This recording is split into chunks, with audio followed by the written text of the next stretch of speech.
Hey, welcome everybody. It's great to be with you. I don't know if you can tell where I am. I'm out by the tennis courts right now, and I'm here for a reason. We have just received over $1 million in donations towards putting up a new pavilion here in honor of Mike and Bonnie Reedy. It's going to be exciting. Can't wait for that to start to happen. I'm hoping maybe in the next few months we'd actually be able to break ground on it. I know we're still working on designs, that type of thing. And then off to my left-hand side here, over my shoulder, you might not be able to see it very clearly right now, but it's the hospital construction. You can see cranes out there. I think they've pretty much finished with the foundation work, and soon we're going to start to see some things coming up above ground. So that's also really exciting. Temporary housing, for those that have been familiar that we've had temporary housing last year, it is completely gone. All the temporary housing is gone. The parking lot has been completely resurfaced and relined, and I think we're all very happy to have back probably another 100 plus parking spaces over there as well. So looks great, was just finished. Given the heat today, I hope it all stays in place. It's a pretty warm day out here in North Carolina. And the nursing, the development on the nursing program over at Sacred Heart campus, they've started the construction over there as well. That's progressing just beautifully. A couple of little things going, and this is always the way it is, even though it's the beginning of the year. Right now, we are welcoming today 510 new students. 510. I mean, that is an all-time historical record by epic proportions, even over last year. And so I am just so grateful and happy for everybody that's here. The students and parents that I've had a chance to speak with just seem excited and happy and just think everything looks great, and it's just wonderful to see. I'm just, student athletes have already moved in. I think right now we have maybe 220 student athletes, for the fall sports. They're already here and they're already working out. I'm turning my head, you can't see it, but over in soccer, I know they're getting ready for practice over there for women's soccer. So again, it's just the life of the campus, just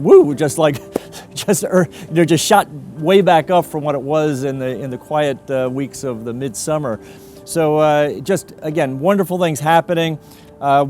It's never a stop here in terms of building, repairing, fixing. So right now I still see a crane up in front of St. Leo's where they're redoing the painting and some repair and trims and so forth that was long due, but this was when we could get it done. Not the ideal day, move-in day. And then we have a couple of other little projects going, like there's some steps that have to be redone over in Cuthbert Allen Apartments.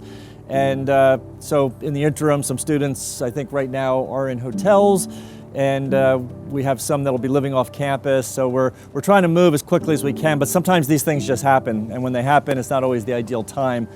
But overall, just the life of the campus, things are going well. As far as COVID goes, we are going ahead as normally as we can possibly do. Really the only thing that we're requiring this year is going to be masking early on, and that's because of the county and the NCAA sort of have their requirements, or at least recommendations, that will, if we do the masking, it prevents us from having to do many of the other things. So for example, in the classroom, we can all just have a normal classroom as long as we're masked.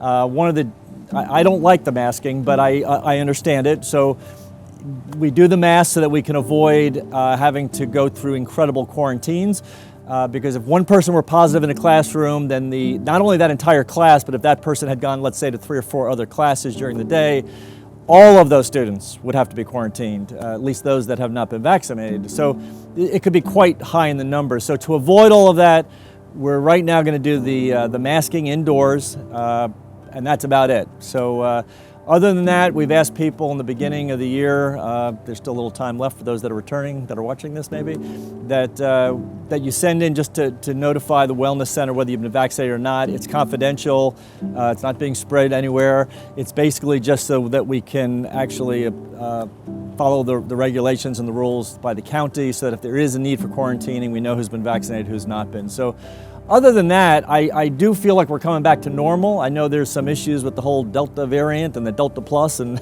I'm sure there'll be many other variants coming down the pike, but that's okay. We're figured out how to do it here. People are joyful, open, having a good time, and I'm just looking forward to the beginning of the semester. So I hope I'll see you around campus soon. Until then, take care and God bless.